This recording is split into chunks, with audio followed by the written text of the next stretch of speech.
తెలంగాణలో రహదారుల నిర్మాణంపై సచివాలయంలో సీఎం రేవంత్ రెడ్డి సమీక్ష నిర్వహించారు. రహదారులకు భూసేకరణ ప్రక్రియలో ఎందుకు జాప్యం జరుగుతోందని కలెక్టర్లను ప్రశ్నించారు.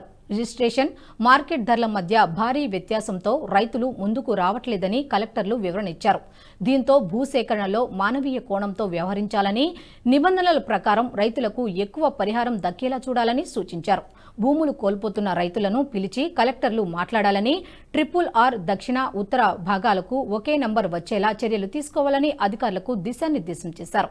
కేంద్ర, రాష్ట్ర ప్రభుత్వాలు NHAI త్రైపాక్షిక ఒప్పందానికి ఏర్పాట్లు చేయాలన్నారు సీఎం రేవంత్. ఆర్మూర్, నాగ్పూర్ కారిడార్కు ప్రభుత్వ భూములను కేటాయించాలని అధికారులను ఆదేశించారు సీఎం రేవంత్.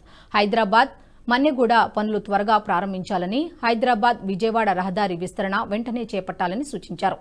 హైదరాబాద్ విజయవాడ రహదారి విస్తరణ పనులు 2 నెలల్లో ప్రారంభిస్తామని సీఎం రేవంత్ రెడ్డికి తెలిపారు అధికారులు.